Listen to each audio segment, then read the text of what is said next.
dans ses mémos et je crois que c'est lui qui m'a dit: «En 2027, tu fais un Stade de France». J'ai dit: «Ah là!» Et il a dit ça en 2019 ou 2020. J'ai entendu. C'est bientôt, hein. Dans les 2 invités sur le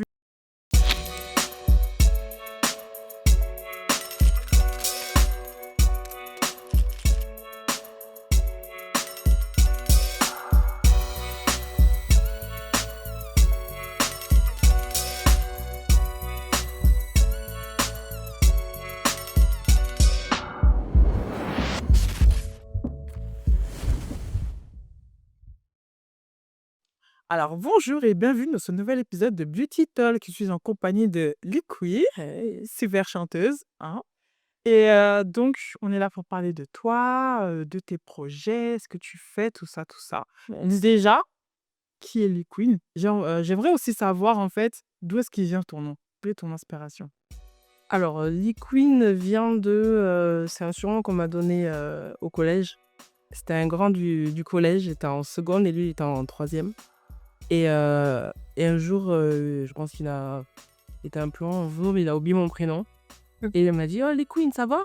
Et je m'appelle pas Lee Queen, je m'appelle Bilia et j'ai gardé ce nom dans ma tête. Je me suis dit: «Bon, un jour, si je dois trouver, un nom de scène ou chercher un nom de scène, bah, c'est celui-là que je donnerai» et c'est comme ça que c'est venu. OK, c'est très original en tout cas, vraiment, comme quoi.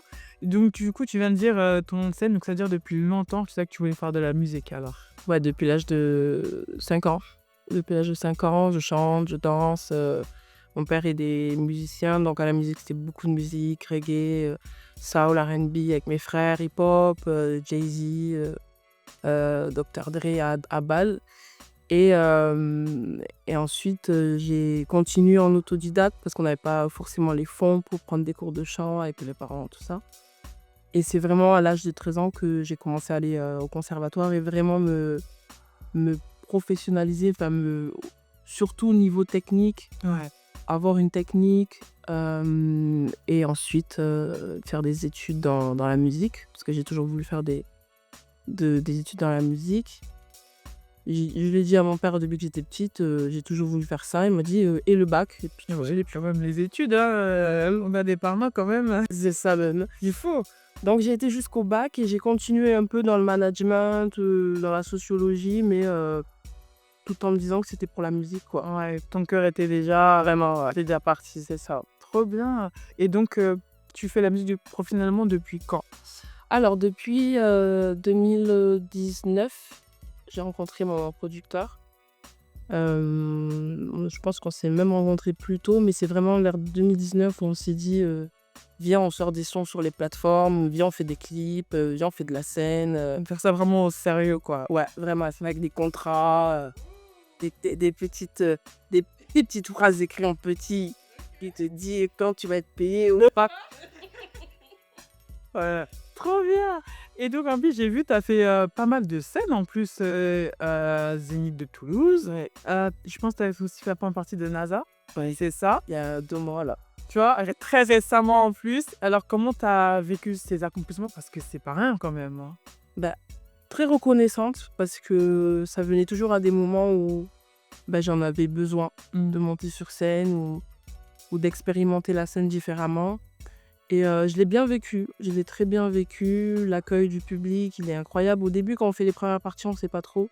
Oui, Les gens c'est viennent pas pas, besoin mou, oui, bah, là, c'est un peu mou des fois. c'est ça C'est très mou. et c'est le challenge Ouais. et généralement, moi, sur scène, je suis avec un band avec, batterie, guitare basse et 2 danseuses et c'est un show très millimétré donc on est vraiment dans le divertissement et en fait, on essaie toujours de faire un show assez complet pour que le public direct d'entrée, il aille dedans même s'ils ne connaissent pas et bah, jusqu'à aujourd'hui, Dieu merci, ça marche bien et je suis très contente.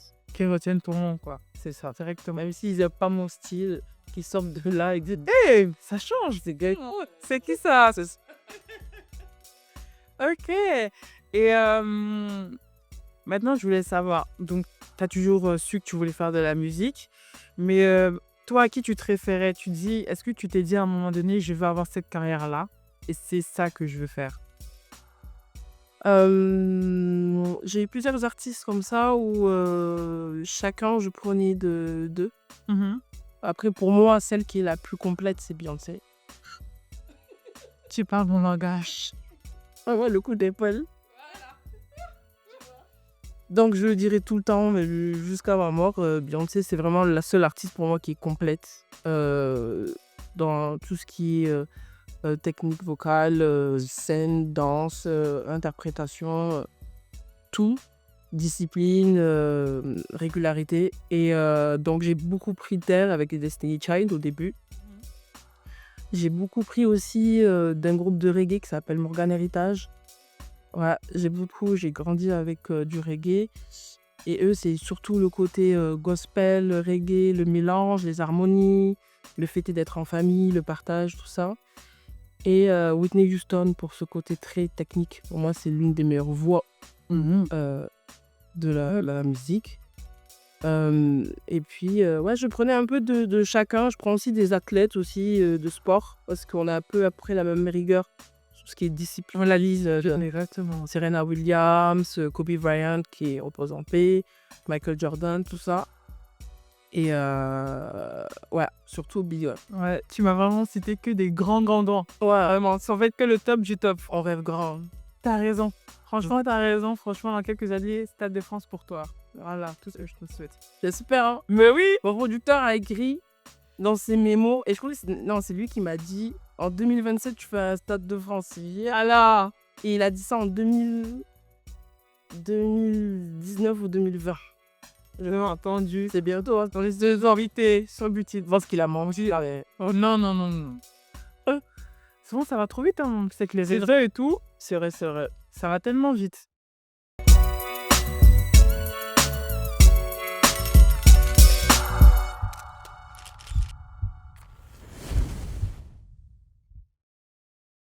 Et aussi, je voulais aborder, puisque nous sommes dans Beauty Talk, parlons femmes de couleur en France. Yeah. Et par rapport à ça, je me dis en plus, t'es un profil qu'on ne voit pas souvent, malheureusement. Oh. Là, on est des femmes noires, et en plus, on n'a pas souvent les standards de beauté, on n'a pas le même corps que les autres. Est-ce que toi, tu as senti un peu cette différence-là quand tu as voulu te lancer dans la musique? Parce que justement, il n'y a pas trop de femmes qui te ressemblent. Uh-huh. Et donc, tu deviens un peu l'exemple de celle qu'on n'a pas eue, en fait. Yes. Surtout dans l'aspect en France, quoi. Bah écoute, quand j'ai commencé, j'ai eu ce truc un peu de... j'ai pas de personne qui me ressemble, tu vois. La seule qui pouvait me ressembler, elle était blanche. C'était Adèle. Et je me suis dit, c'est dommage. Ouais. C'est dommage que on n'ait pas assez de représentation. Aussi, on en a. Elles sont très parfaites. Tu vois, très parfaites, très sexualisées.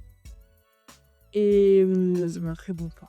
ouais, parce que j'en parle beaucoup avec des artistes aussi émergentes ou qui sont pas forcément, enfin qui n'ont pas, comment dire, passé ce palier de sortir des sons, elles aimeraient le faire.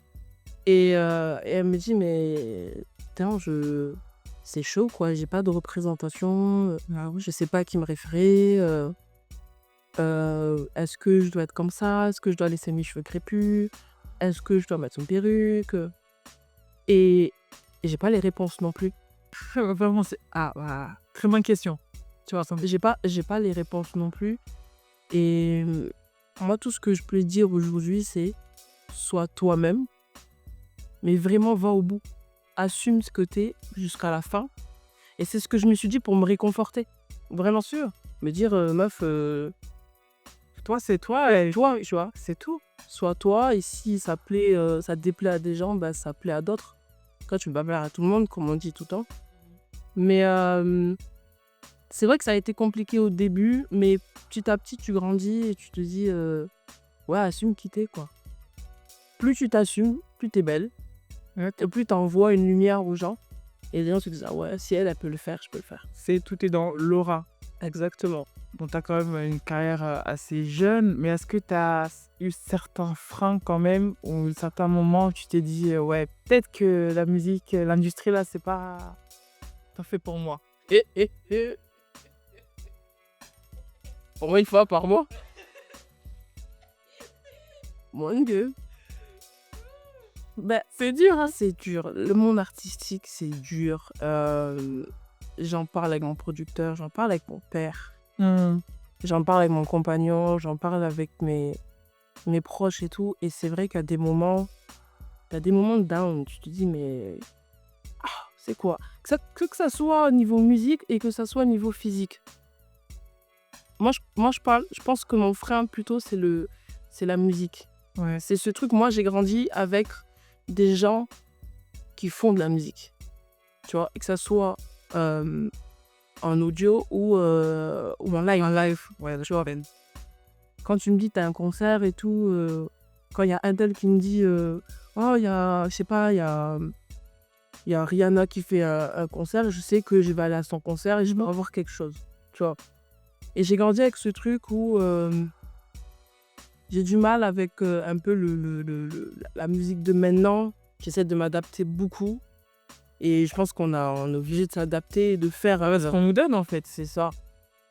Moi, ça a été un frein surtout la proposition Hmm. qu'il y a et ce qu'on mettait en avant, ce que les maisons de disques mettent en avant, qui n'est pas forcément. Représentatif de ce qu'on veut écouter, les histoires, et c'est souvent toujours la même chose. C'est des singles comme ça vient, ça part, qui se ressemblent. Et c'est la même formule partout. C'est ça. Faut s'adapter aujourd'hui. Ouais, les gros albums avec des concepts et tout, ça ment, tu sais, ils sont rares maintenant. Oui, Ce qu'ils font c'est ça. vrai. Il n'y a plus beaucoup on va dire, d'œuvres d'art, en fait. C'est ça. Tout simplement juste des sons à la suite, mais il n'y a plus d'histoire, il n'y a plus de storytelling, ça se perd. Ouais, on est là pour ambiancer une fois, un son, il pète, et puis on en reprend un autre, c'est un peu le copier-coller, on refait, et puis j'ai eu du mal, mais aujourd'hui je suis un peu avec ça, et puis je fais mon chemin, je fais mon truc, j'assume ce que je fais, ma musique, ce que je suis, ce que j'ai envie de faire, et ce que j'ai envie de partager, et puis on verra ce que Dieu nous donne, hein. On va te donner beaucoup.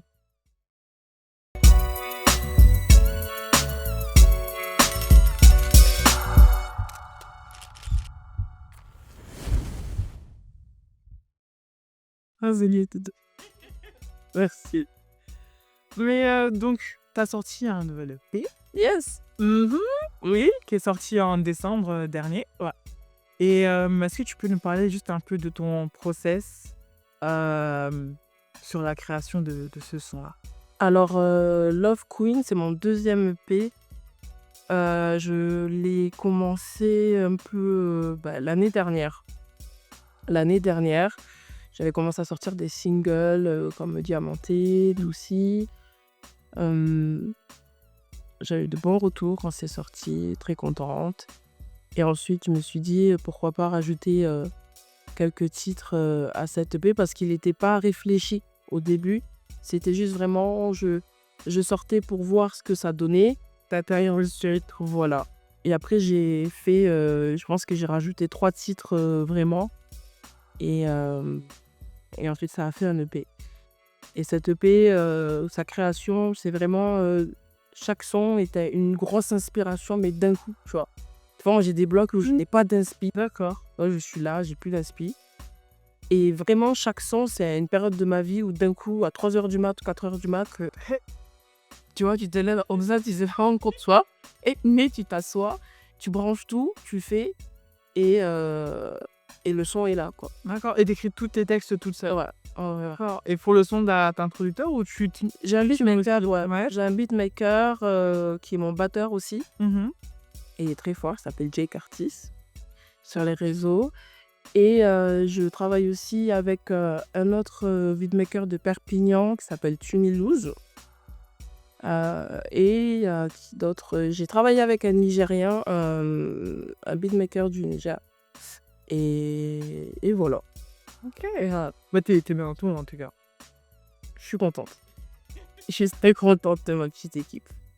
Très bien entouré. D'accord, en tout cas, merci beaucoup. Merci à toi. C'était super.